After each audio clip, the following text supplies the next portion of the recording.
श्यामयो भुवः तानकुचेरधातना महेरणाय चक्षसे ॐ यो वः शिवतमो रसः तस्य भाजयते हनः उसति दैवमातरः ॐ तस्माहरं गमामवो यस्य क्षयाय जीवः आपो जनयथा च नमः।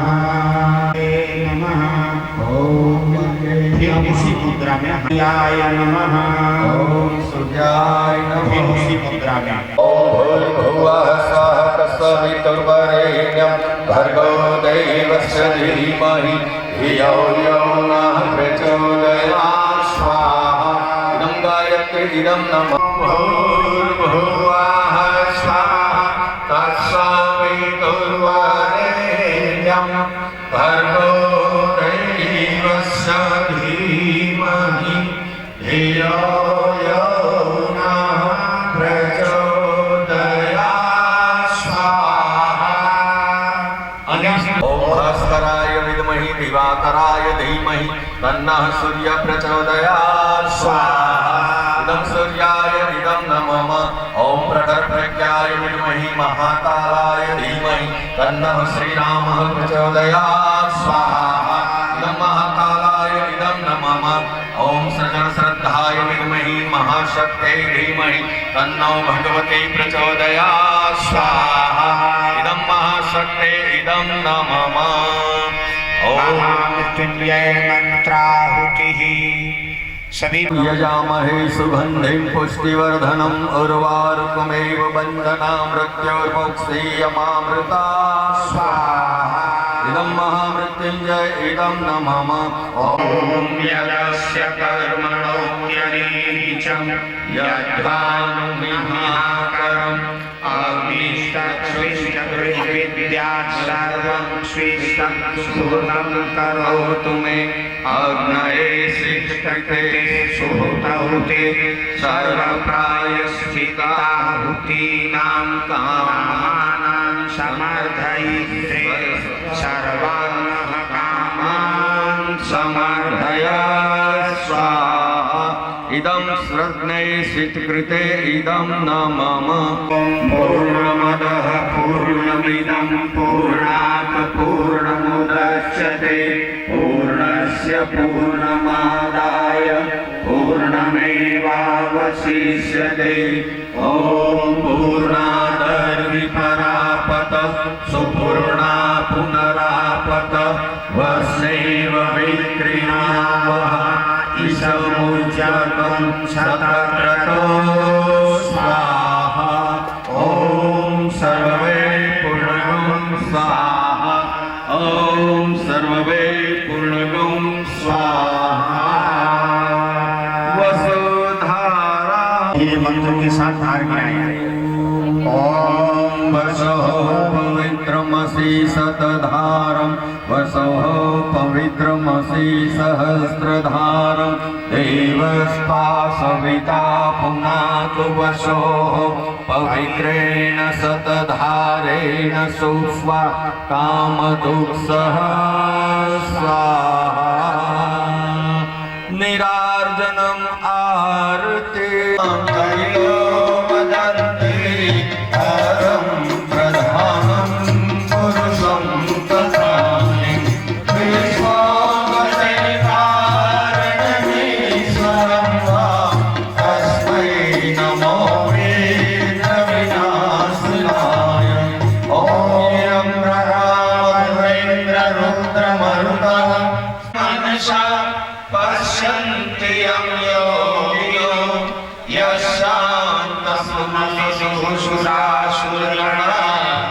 देवाय तस्मै सतमार्ग पर हमें चलाओ जो है सुखदाता जयति जय माता। आदि शक्ति तुम अलख निरंजन जग पालन करती।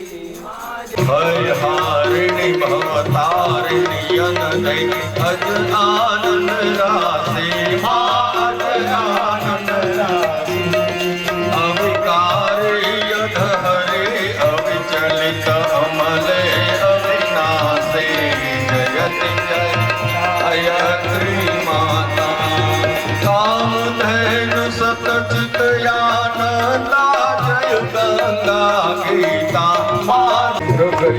साम अधर्व प्रणयनी प्रणव महामहिमे प्रणव महामहिमे कुंडलनी सहस्रार सुमना शोभा गुण करिवे जयति जय गायत्री माता स्वाहा सदा सती ब्रह्मणि राधा रुद्राणि रुद्राणि जय सतरूपा वाणी विद्या कमला कल्याणी जयति जय गायत्री माता जननी हम है दीन हीन दुख दारिद्र के घेरे दुख दारिद्र के घेरे यद्यपि कुटिल कपटी कपूत कौ बालक है तेरे जयति जय गायत्री माता स्नेह सने करुणा माता चरण शरण हम शिष सुख तेरे दया दृष्टि जयति जय गायत्री माता काम क्रोध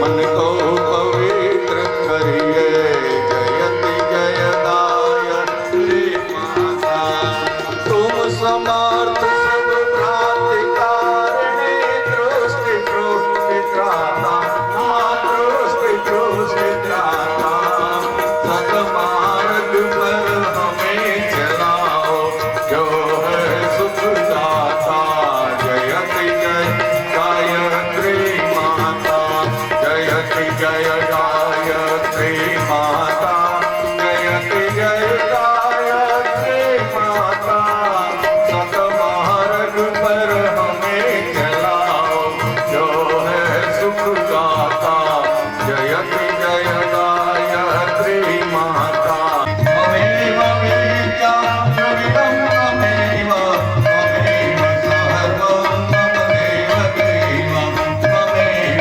सर्वं मम देव दैवम् आरती आगमन करा लीजिए आरती को नमस्ते प्रदक्षिणां पदे देव दर्शन करा दीजिए आरती का पुष्प देकर सब लोग आरती दे लें प्रणाम कर लें हवन होने के चारों तरफ सुविधा अनुसार बैठ जाएं हिताव ग्रहण करने के लिए आयुर्वाग्नि शिवायुर्मयी देहि ओम वर्चौदाग्नि शिवर्चमयी देहि ओम अग्निरन्मे तन्वा पूर्णन्त आपूर्ण ओम मेघामयी देव सविता आदधातु ओम मेघामयी देवी सरस्वती आदधातु ओम मेघामयी अश्विनो देवाध्यता पुष्करजो भस्मधार ओम त्रायशं यमदग्नि इति ललाटे ओम कश्यपस्य त्रायशं इति ग्रीवायां गले में ओम यदस्य देवस्य त्रायशं इति दक्षिण बाहुमूले दक्षिण हो जाके मूल ओम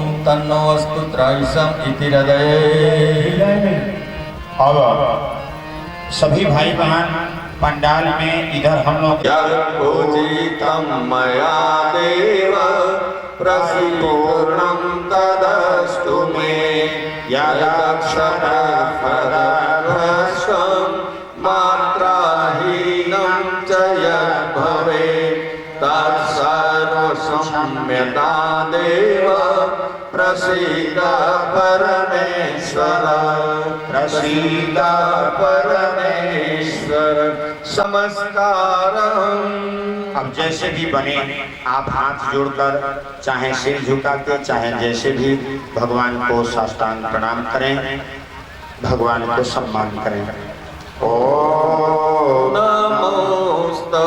नमोस्तवन्ताय सहस्रमूर्ते सहस्रपादा शिशिरोरुहाः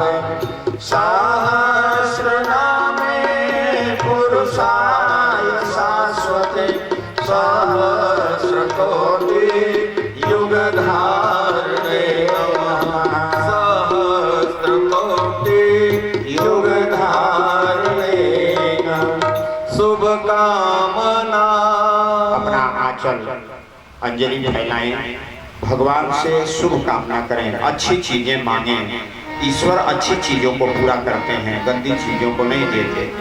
इसलिए हम सभी लोग स्वस्थ रहें, हम सभी बुद्धिमान बने, संस्कारी बने, गुणवान बने, श्रद्धा शक्ति समर्पण गुरु भक्ति बढ़े। ओम स्वस्ति प्रजाभ्यां परिपालयन्तां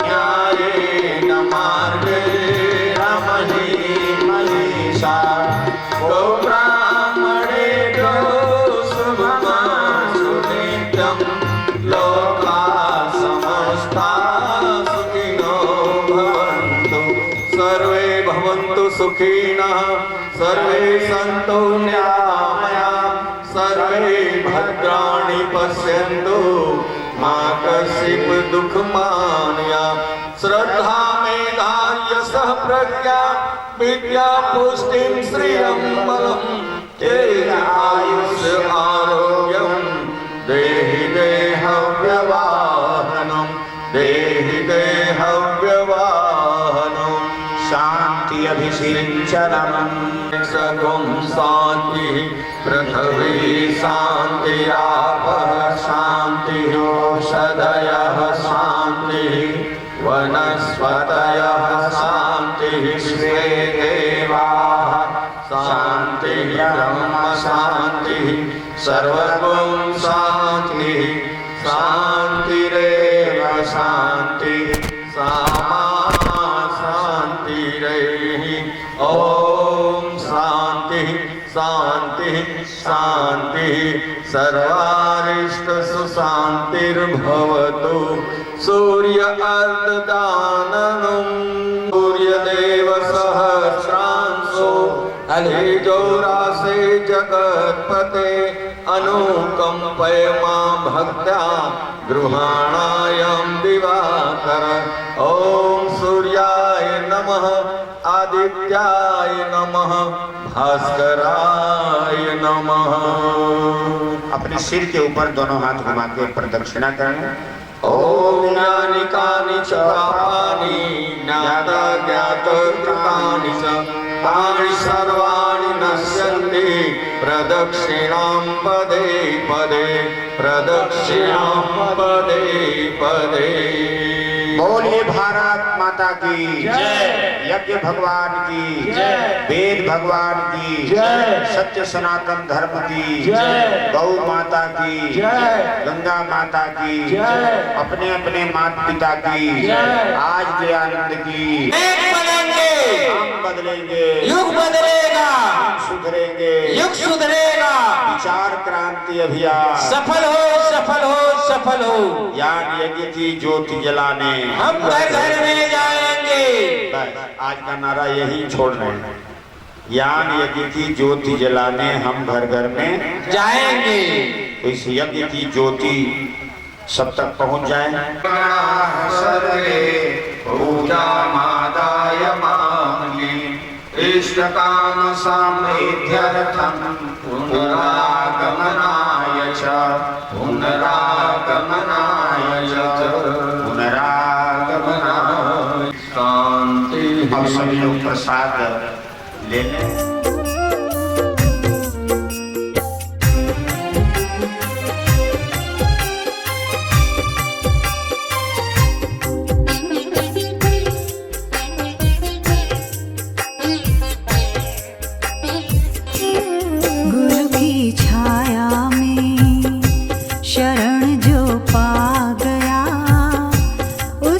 जीवन में सुमंगल आ गया। गुरु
से बड़ा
सब लोग हाथ जोड़ें, गायत्री मंत्र को हिंदी में बोलें।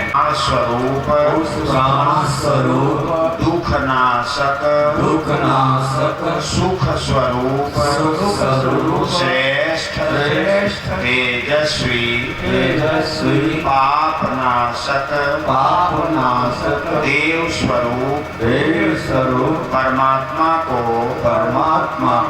हम अपने अंतर आत्मा में धारण करते हैं। वह परमात्मा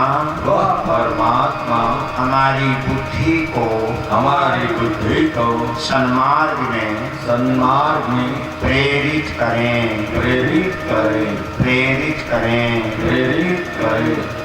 ओम वंदे बोधमयं नित्यं गुरुं शंकर रूपिणं यमाश्रितो हि भक्तोऽपि चन्द्रः सर्वत्र वन्द्यते। गुरु ही ज्ञान ध्यान जप पूजन बांधहु गुरु पद पारुण परा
चरज कराई जानी कोई दुनिया चरज कराई जानी कोई सतसंगति महिमा नहीं गोई सतसंगत महिमा नहीं कोई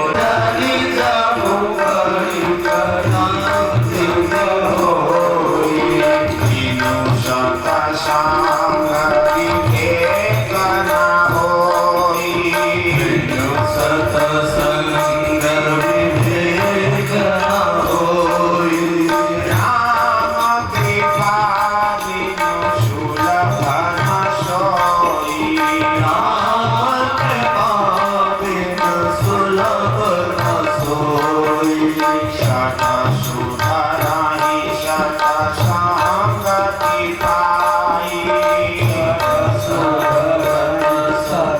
सतसंगति पाई भारस भरसि पुधातु सुहाई पारस बरसि कुधातु सुहाई श्रीय राममय सहज जानी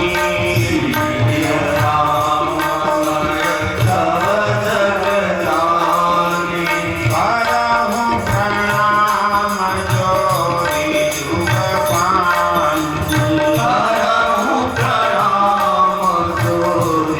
जुग पानी जड़ चेतन गुण दो समय विश्वतीर्थ करतार संत हंस गुण गहनी पय परिहरिवारि विकार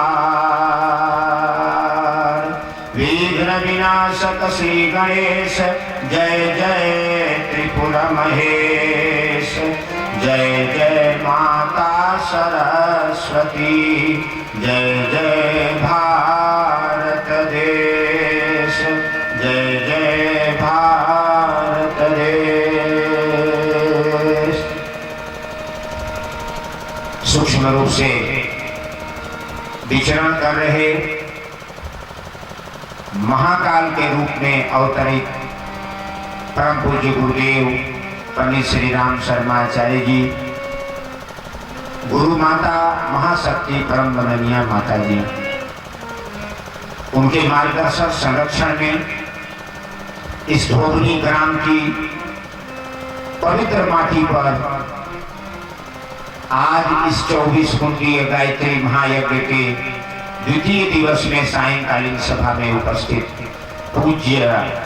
पूज्या शक्ति स्वरूपा हमारी देवियां, बेटी, बहनें, माताएं, परम सम्मानीय देवतुल्य भाइयों, पिता के समान बुजुर्गों और प्यारे नन्हे मुन्ने बालक बालिकाएं, हम आपसे रात में निवेदन कर रहे थे कि मनुष्य जीवन का मूल धूरी है विचार,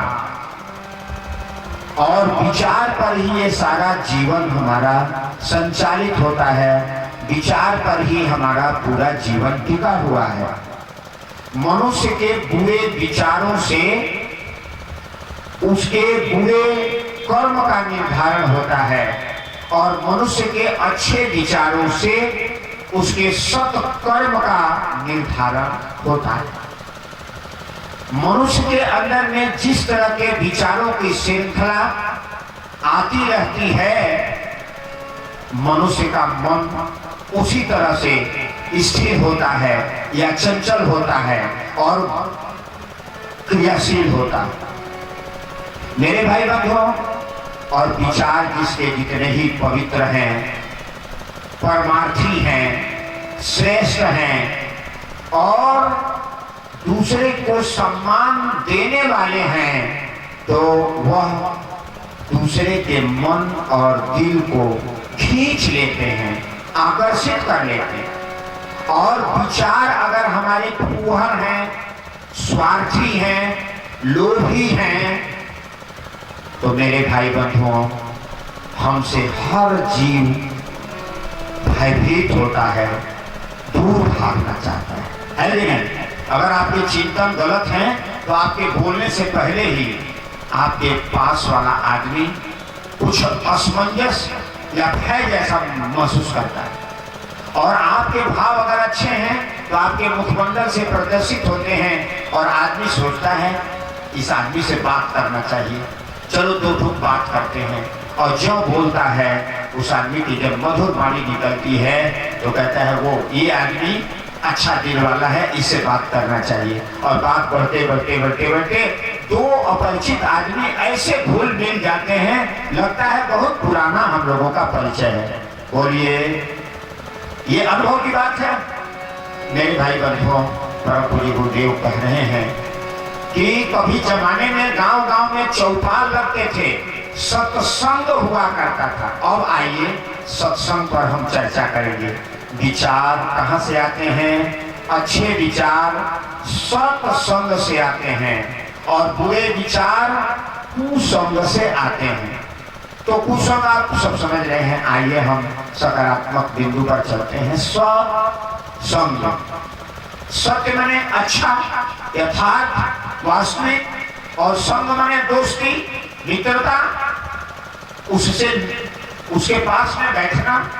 तो सत्संग केवल मुंह से नहीं किया जाता मेरे भाई बहनों। आज कलयुग में सत्संग मुंह से करते हैं।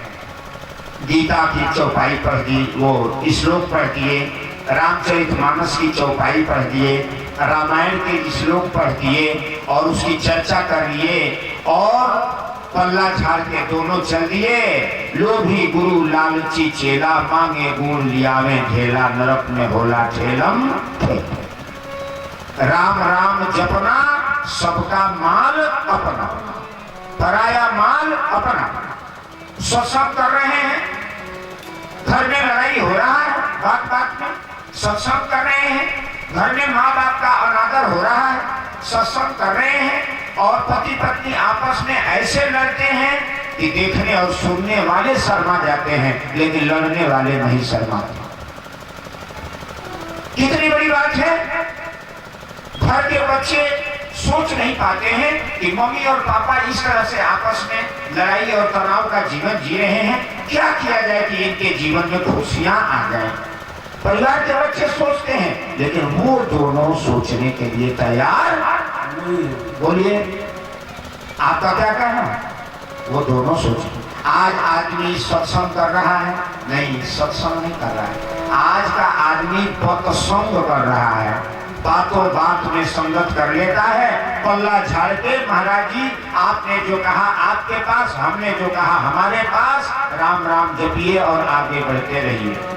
नहीं मेरे भाई बंधुओं, सत्संग को समझिए। सत्संग का मतलब साधना, सत्य को दोस्त बना लें, सत्य ही हमारा जीवन हो। सोते हुए भी सत्य का माला जपते हुए सोएं और जगते हुए भी सत्य का माला हाथ से नहीं जपें, दिल से जपें।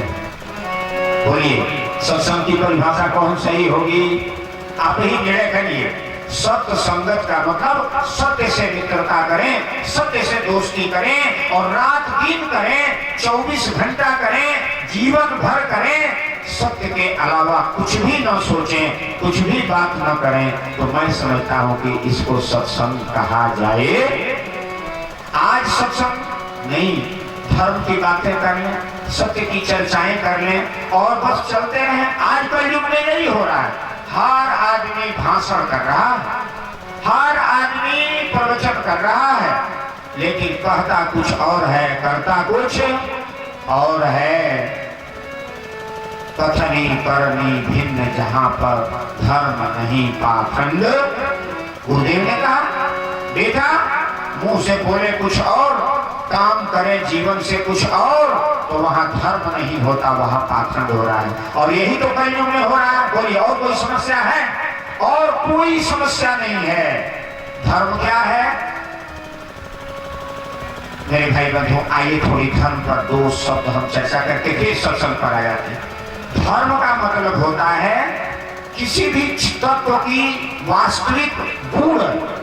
जैसे आग का गुण है गर्मी देना और प्रकाश देना, और आग अगर प्रकाश नहीं देता है, गर्मी नहीं देता है, तो कहा जाएगा ये आग नहीं है, मैं नहीं मानूंगा कि ये आग है कि नहीं? पानी का गुण है शीतलता देना, रस देना, और ये नहीं देना है तो आप कहेंगे कि नहीं, कैसे मानो पानी ये है? मेरे भाई बंधु, मनुष्य का गुण क्या है, मनुष्य का धर्म क्या है? तो मनुष्य का धर्म है ईमानदार होना, चरित्रवान होना और मधुर प्रेम पूर्ण वाणी बोलना और व्यवहार करना, ये मूल धर्म है उसका। मनुष्य पहला नंबर ईमानदार हो, उसकी वाणी मीठी हो और प्रेम पूर्ण व्यवहार हो और देने का व्यवहार हो, लेने का। आइए बैठिए, आइए भैया बैठिए, थोड़ा सा ये खाइए, थोड़ा सा ये लीजिए। कहाँ से आप आ रहे हैं? आपका घर परिवार अच्छा है ना? कोई हमसे अगर सहयोग की बात हो तो बताइए, जहाँ तक होगा हम आपकी सहयोग करेंगे। ये अच्छे मनुष्य की पहचान है। लेकिन आज का मनुष्य जो है उसके उल्टा बात कर रहा है, वो अपने गुणों का बात नहीं कर रहा है, वो अपने दोष और दुर्गुणों का बात कर रहा है। इनसे हमको क्या लाभ मिल जाएगा, क्या मिल जाएगा, हमारे किस काम आ सकते हैं। और वाणी ऐसे बोलेगा स्वार्थपूर्ण, अगर लाभ सदा को सदा, नहीं तो भाई साहब आप जाइए यहाँ से, आप जाइए, आपसे हमको क्या लेना देना। मेरे भाई बंधुओं, मनुष्य का गुण है मनुष्य से प्रेम करना, लेकिन हम नहीं करते। तो सत्संग का मतलब है हम अपने जीवन में सच्चाई को घोल दें। जैसे दाल में नमक नहीं दिखाई देता है, खीर में चीनी नहीं दिखाई देता है, लेकिन खाने पर दाल अपना स्वाद देता है नमकीन और खीर अपना स्वाद देता है। मनुष्य भी अगर सच्चा सत्संग करे तो उसको अच्छे विचार मिलते जाएंगे। आइए सत्संग की महिमा का गान करते हुए हम आगे बढ़ते हैं। सत्संग ही हमारे जीवन का मुख्य आधार है, हमारे जीवन का प्राण है, और सत्संग नहीं तो हमारा जीवन निराधार और निर्मूल और नीरस हो जाएगा।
सत्संग से ही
शिक्षा नारद जी ने दिया, सिर पर हाथ रख के कहा, बोलो राम।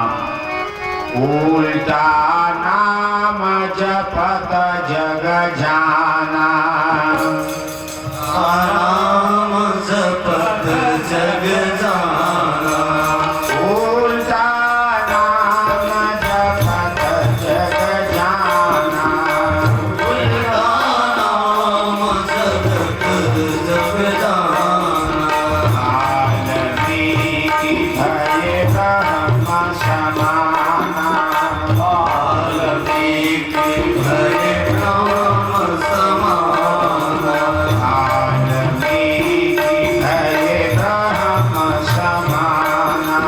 वाल्मीकि भय ब्रह्म समाना। ये भक्तों, एक विचार में, एक सत्य विचार में ऐसे महात्मा को जगाया और राम राम जपते हुए वही रत्नाकर नाम के व्यक्ति क्या किया, राम रसायन का सत्संग ऐसा किया। आप लोग बताइए, राम नाम उन्होंने जीभ से जपा या हृदय से जपा? आप बताइए, रत्नाकर ने राम नाम जीभ से जपा या हृदय से? हृदय से जपा और अपने शरीर के रोम रोम में छाए हुए पाप कर्म को बाहर निकाल दिया। और जब वो बाहर निकाल दिए तब साधना से जीवन की शक्ति को जगाया। तो वही रत्नाकर नाम का पत्थर हृदय वाला आदमी महर्षि वाल्मीकि के रूप में जंगल में बैठे हैं और एक क्रौंच पक्षी जो आपस में नर मादा मिल रहे थे और एक बहेलिये ने एक ही तीर से दोनों को मार के और कूट दिया, दोनों मर गए।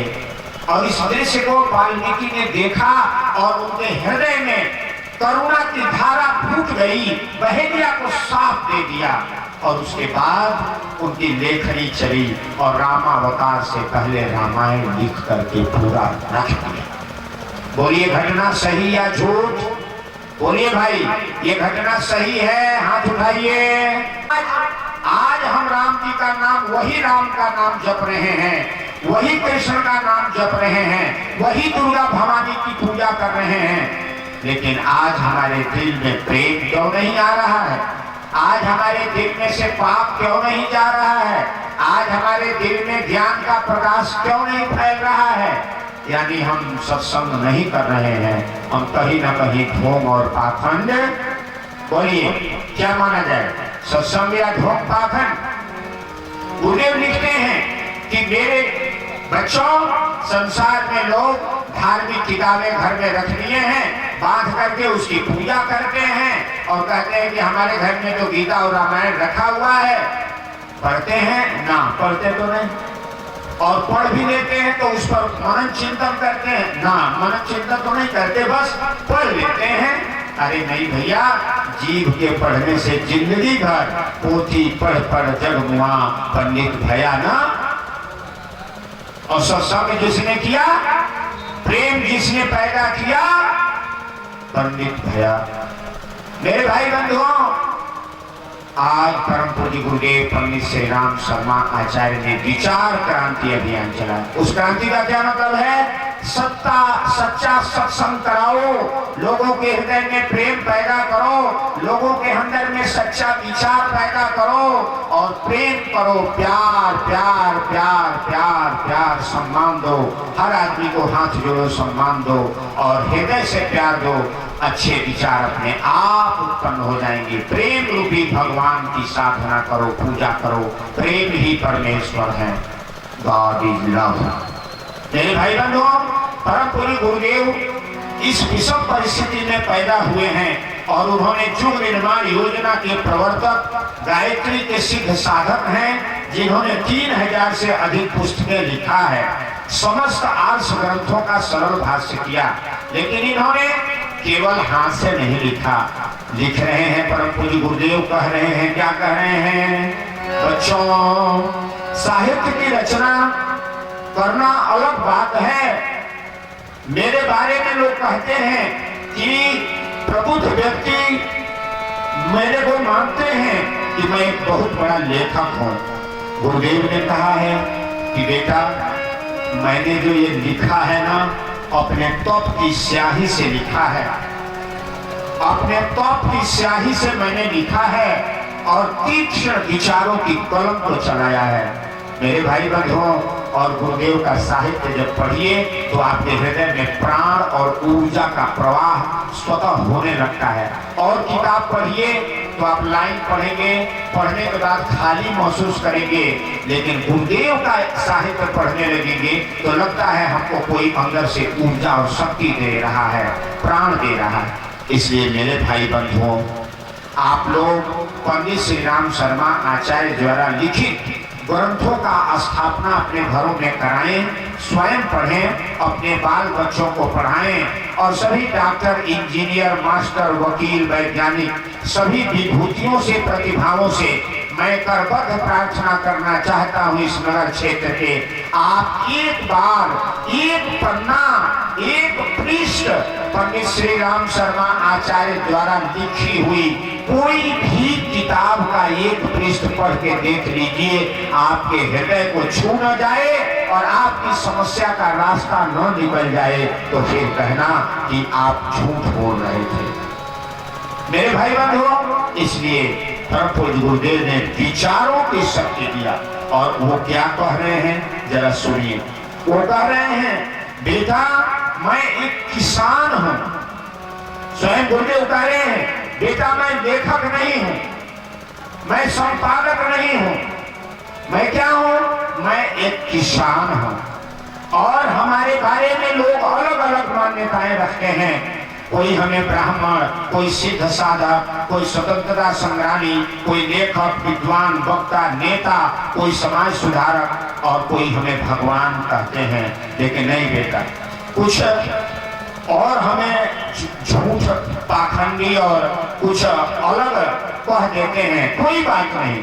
लेकिन बेटा अगर मेरे हृदय से पूछा जाए तो हम एक ही बात कहेंगे कि हम एक सच्चा किसान हैं। हमने सच्ची खेती किया है जीवन में और सिर्फ एक खेती किया है, सच्चे विचारों की खेती किया है। किसान अनाज, फल, सब्जी की खेती करता है, मैंने सच्चे विचारों की खेती किया है और सच्चे विचारों का खेती करके मैंने सच्चे और अच्छे विचार पैदा किया है। हमने उन विचारों को पैदा किया है जिनसे वर्तमान की हर प्रकार की समस्या का समाधान हो सकता है। बोलिए सदगुरु भगवान के जय। ये लाइन नोट करने वाले भाई बंधु नोट कर लीजिए। कोई भी कह रहे हैं कि हमने उन विचारों को पैदा किया है जिनसे वर्तमान की हर समस्या का समाधान हो सकता है। देखिए कितना बड़ा उनका दावा है कि मैंने वो विचार की खेती किया है, वो विचार पैदा किया है जिससे इस वर्तमान कलयुग में पैदा हुए किसी भी समस्या का, वो लिख रहे हैं कि हर समस्या का समाधान निकल सकता है। आगे एक लाइन और नोट कर लें। छोटी बड़ी व्यक्तिगत, पारिवारिक, सामाजिक, राष्ट्रीय, अंतरराष्ट्रीय, अब समझिए विश्व लेवल की हो, राष्ट्र लेवल की हो, प्रांत लेवल की हो, परिवार लेवल की हो, आपके जीवन की हो, किसी भी क्षेत्र की आपकी समस्या है, मेरे विचारों में आप डूबिए, आपके हर समस्या का समाधान जरूर मिल जाएगा। हमारे विचार तुम्हारे लिए उपयोगी हैं, उतने ही किसी भी व्यक्ति के लिए उपयोगी हैं। वह हमें मानता हो या नहीं मानता हो, जानता हो मुझे या नहीं जानता हो, पर यदि हमारा साहित्य पढ़ेगा या सुनेगा तो उसकी समस्या का समाधान अवश्य ही निकल जाएगा। और हमारे विचार अंतरिक्ष में, हवा में उड़ा देना, हमारे विचार नष्ट नहीं होंगे और अपने समय पर अपना प्रभाव दिखा करके रहेंगे और खेती लहलहा करके हमारी रहेगी। बोलिए सदगुरु भगवान की।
कल्पवृक्ष से जीवन बन जाए सोना।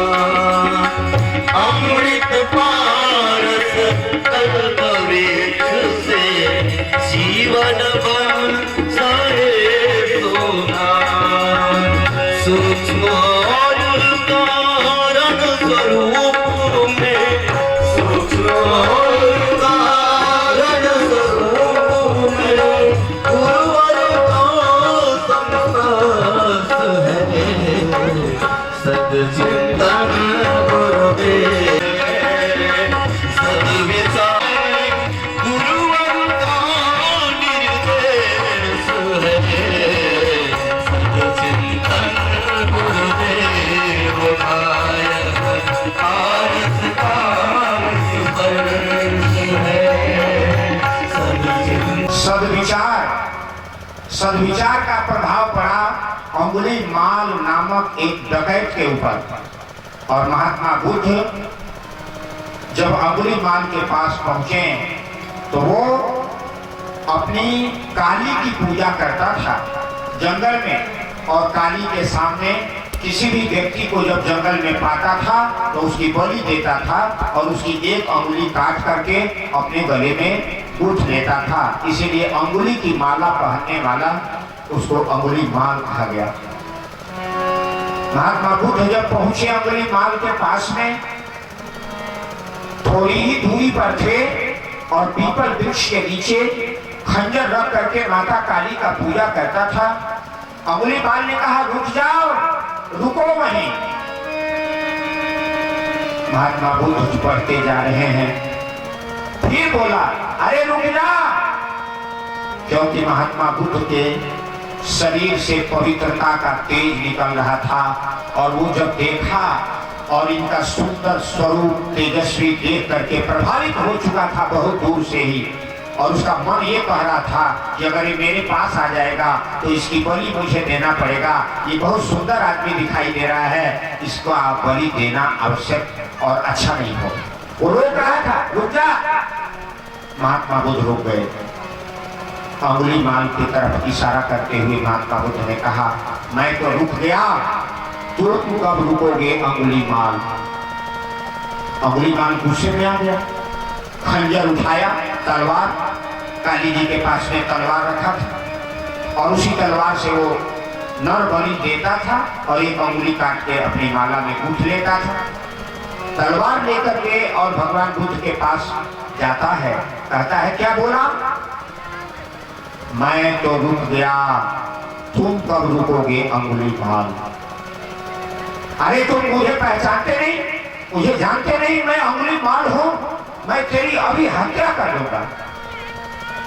महात्मा बुद्ध कहते हैं जो मर्जी सो कर लेना अंगुली माल, लेकिन मैंने सुना है कि तू बड़ा विद्वान आदमी है। देखिए कितना बढ़िया शब्द कह रहे हैं, बुरे आदमी को आप बुरा मत कहिए, उसको सुधारना है तो सकारात्मक विद्यात्मक बात बोलिए।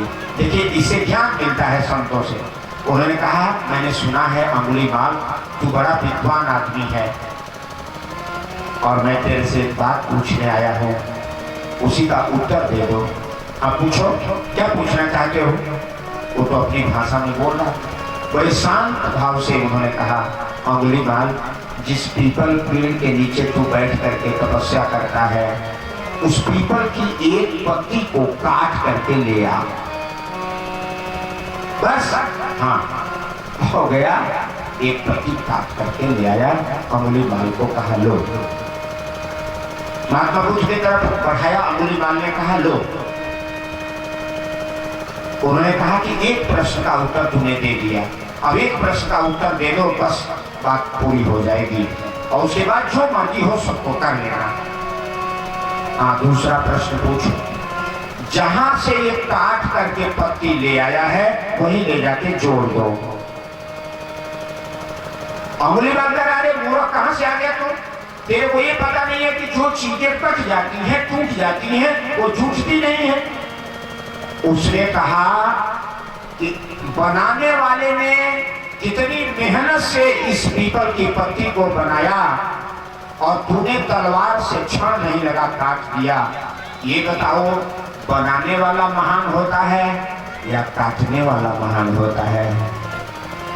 बनाने वाला बड़ा होता है, बलवान होता है, या जोड़ने वाला बलवान होता है? कायर, अगर तेरे अंदर में वीरता है और जवानी है तो अपनी शक्ति से आज एक पत्ता को तुम जोड़ के दिखा दे। तलवार हाथ से छूट गया, अंगुलीमाल को थर्राने लगा। ये तो गजब का आदमी आ गया, ये तो गजब का आदमी आ गया। मन में सोच रहा है। उन्होंने कहा, मूर्ख, ये संसार परमात्मा की बनाई हुई है, ये दुनिया और ये इंसान परमात्मा ने बनाया है। अगर तू बनाना नहीं जानता है, अगर तू जोड़ना नहीं जानता है, तो तोड़ने और काटने का अधिकार तुमको किसने दिया? किस अधिकार से तू ये काट रहा है? किस अधिकार से नर बलि कर रहा है? कौन भवानी तुमसे नर बलि मांग रही है? वो दुर्गा नहीं हो सकती, वो शैतान और पिशाचनी हो सकती है, वो भवानी नहीं हो सकती। माँ कभी किसी की बलि नहीं मांगती। माँ तो पैदा करना जानती है, माँ तो बनाना जानती है, माँ तो देना जानती है। माँ कभी लेना नहीं जानती, माँ कभी लेना नहीं जानती। अंगुलीमाल के पैर थर्रा गए, तलवार छूट गए और महात्मा बुद्ध के चरणों में गिर गया। मुझे आज तक ये पता नहीं था, मुझे कोई बताया नहीं कि मैं जो भी कर रहा हूँ मैं सर्वथा गलत कर रहा हूँ। मैंने बहुत पाप किया प्रभु, मेरा जीवन बदल दो।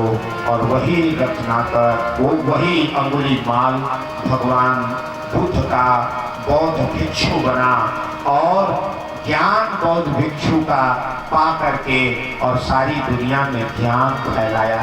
ये है सत्संग। ज्ञान पाकर अम्बपाली नामक वेश्या भगवान बुद्ध का जो है वो भक्त बनी थी।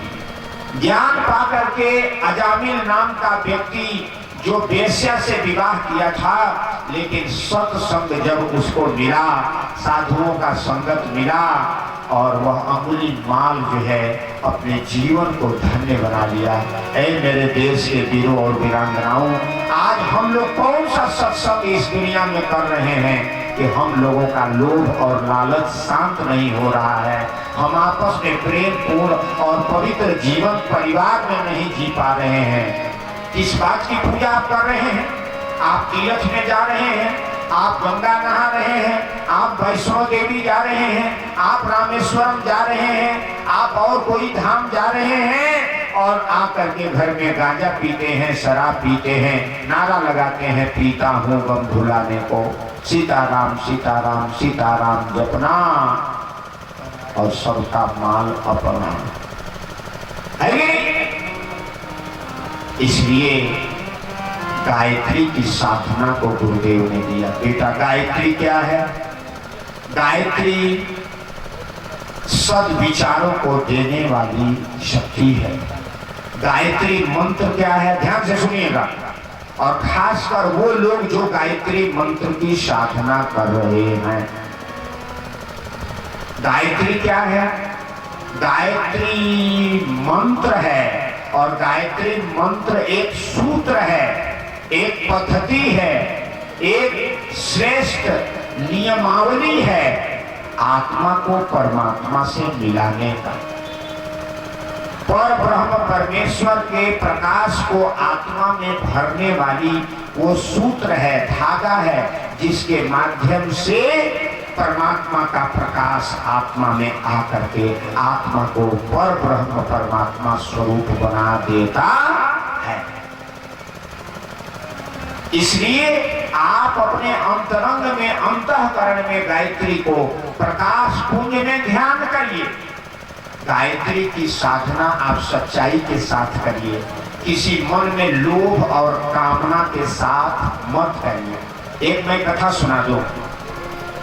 एक बार गोबरौरा और भौरा में दोस्ती हो गई। गोबरौरा आप लोग जानते हैं, जो गोबर में कीड़े रहते हैं, गोबर का ढेला बना के लेते हैं। आप लोग क्या बोलते हैं अपने यहाँ, अपने क्षेत्र में? गोबरैया बोलते हैं। भैया बता रहे हैं, ये आप यही के क्षेत्र में। तो गोबरैया और भौरा में दोस्ती हो गई। और जो है दोस्ती हो गई, ऐसे ही सत्संग में दोनों गए थे और दोस्ती हो गई। तो भंवरा ने कहा, अरे भाई तेरा परिचय क्या है? तो उसने अपना परिचय दिया, मैं गोबर में रहता हूँ और बस अपना सारा जीवन बताया, मेरा ये भोजन है, मेरा ये जीवन है। भंवरा ने कहा, मैं तो फूलों में रहता हूँ और फूलों का रस चूसता हूँ। अरे भाई एक काम करो।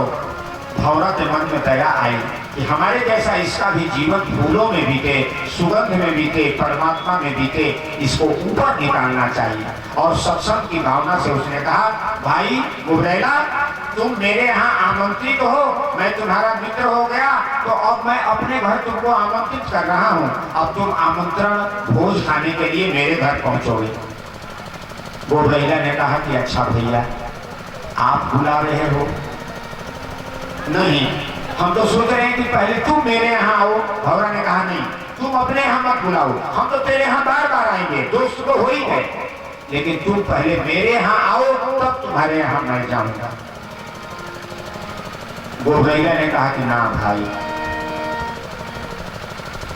मैं तेरे यहाँ पहले नहीं आऊंगा, तू मेरे यहाँ। गुबरैला ये सोच रहा था कि ये भंवरा में फूल में रहने वाला है, अब मैं पहले यहाँ इसके यहाँ जाऊंगा, लेकिन पता नहीं कि ये हमारे घर आएगा कि नहीं आएगा, इसलिए पहले इसको बुलाया जाए। देखिए, आदमी का जब विचार संकीर्ण होता है ना, ध्यान दीजिएगा, जिस पर अभी गोष्ठी हुई है, विचार जब संकीर्ण रहेगा तो उसके मन में शंका और संदेह बना रहेगा। गुबरैला सोच रहा है कि भाई हम तो गोबर में रहते हैं, ये फूल में रहता है, पता नहीं बाद में हमारे घर आएगा कि। छोटी विचार वाले लोग शंका और भय में रहते हैं।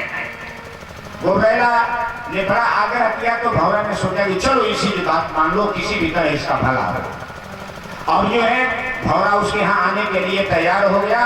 गुबरैला ने सोचा भाई इसका खूब स्वागत करना है, और वो गोबर का बड़ा बड़ा ढेला बना के महल खड़ा कर दिया, चारों तरफ गोबर ही गोबर बिछा दिया। भंवरा आएगा जिधर भी इसका सुगंध पाएगा, अपना भोजन करेगा।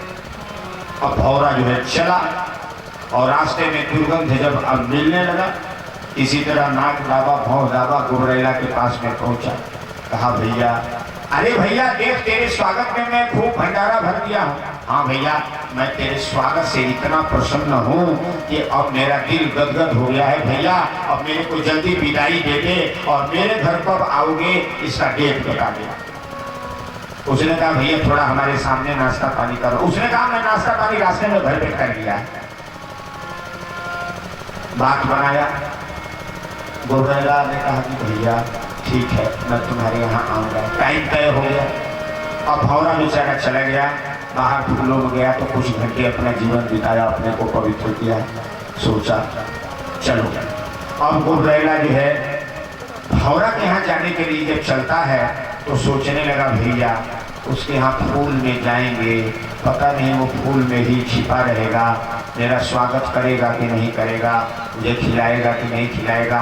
अच्छा हो कि अपना नाश्ता पानी अपने पास लेके चलना चाहिए, दूसरे के भरोसे नहीं रहना चाहिए। और उसने थोड़ा गोबर का एक ढेला अपने मुंह में छिपा के दबा के और चल दिया लुढ़कते हुए। और भंवरा जो है सुंदर सुंदर फूल ले आकर के बिछा दिया था काट काट के, और सुंदर सुंदर रस ले आकर के, फूलों का चमेली है, गुलाब है और तमाम। और इसने सोचा कि इसी में भंवरा ऐसा गुबरैला लिपटेगा कि इसका जीवन धन्य हो जाएगा। लेकिन गुबरैला तो क्या किया था, सोचा कि भाई पता नहीं वो खिलाएगा कि नहीं खिलाएगा, और अपने मुंह में गोबर का ढेला दबा के लेके चल दिया। अब गया, अब जहां भी चले तो उसका मुंह तो खाली था नहीं, मुंह तो भरा हुआ था, और उसको कोई बाहर से स्वाद आ नहीं रहा था। इधर लुढ़क रहा था, उधर लुढ़क रहा था, और पास में जाकर के भंवरा के पास में पहुंचा। समाचार पूछ रहा है तो गुबरैला हूँ कर रहा है, कुछ बोल नहीं रहा है, क्योंकि मुंह में तो वो दबाया हुआ था, अपना भोजन छिपाया हुआ था। अब बोले तो वो बाहर हो जाए, तो जो भी बात बोल रहा था हूँ कर रहा था। शरीर में तो सारे फूल के रस लगे हुए थे, लेकिन मुंह में जा नहीं रहा था। भंवरा ने पूछा, अरे भाई ये सुंदर सुंदर फूलों का रस हम तुम्हारे लिए स्वागत में रखे हैं, तुमने इसको पिया कि नहीं पिया? उसने कहा भैया हमने खूब पिया। तो कैसा लग रहा है? तो वैसा ही जैसा हमारे घर में भोजन लगता था वैसा ही लग रहा है। बोलिए, जब तक आप अपने गायत्री की साधना में ये अपना जो भोजन करते हैं वो धोते रहेंगे गंदे और फूहड़ विचार और गायत्री मंत्र बोलते रहेंगे। बोलिए, गायत्री की साधना सफल होगी। गुरुदेव ने कहा अपना झोली खाली करो, अपनी सारी दुखड़ा लिख करके मेरे चरणों में चढ़ा दो, अपनी सारी बातें समस्याएं लिख के चढ़ा दो और निश्चित होकर दिल खोल करके गायत्री की साधना। बोलिए मेरे भाई बंधुओं, गुरु जी की बातें याद आ रही है। और गुरुदेव कागज देते थे ना शांति कुंज हरिद्वार में कि जो भी तेरी समस्या है लिख लेना बेटा दिल खोल करके, और इसको कागज को मोड़ करके फोल्ड करके और अखंड दीपक पर चरण पादुका पर चढ़ा देना। जो पहले गई होंगी उनको याद होगा। आज से 10 साल पहले ये काम होता था कि नहीं? आज भी कहा जाता है अपनी कोई समस्या लिख के डाल दीजिए, मन को खाली कर लीजिए। और वो भौरा जो है, भौरा ने सोचा भाई कितना हो पा रहे हैं तो ये बोल नहीं रहा है, और भौरा ने एक झपेटा मारा उड़ करके और उसको उलाट दिया। देखा तो मुंह में जो है गोबर का ढेला भरा। उन्होंने कहा दोस्त नरक की कहीं का स्वर्ग में भी आकर के ये गोबर का ढेला धो रहा है, तेरा नरक ही होगा, तेरे को उठाने वाला कोई ऊपर नहीं उठा सकता। मेरे भाई बंधुओं, रावण को कोई उठा नहीं सका, रावण को कोई समझा नहीं सका। दुर्योधन को भगवान कृष्ण स्वयं शांति दूत बन करके गए थे समझाने के लिए, लेकिन समझा। इसलिए भागवत में ये लिखा हुआ है, भगवान कृष्ण उद्धव जी को ज्ञान देते हुए कह रहे हैं, हे उद्धव अपना गुरु स्वयं बनो, अपने आत्मा को ही गुरु बनाओ और आत्मा के आवाज को सुनो। और तुम स्वयं अगर अपने आप को उठाने के लिए तैयार नहीं होगे तो धरती पर भगवान कितना हो आ जाएंगे, तेरा कोई उद्धार नहीं कर सकता। इसलिए अप्रदीपो भव, अपने आप को जलाओ, अपने आप को प्रकाशित करो, अपने आप को ऊपर उठाओ। इसका नाम है गायत्री साधना। गुरुदेव ने कहा बेटा गायत्री मंत्र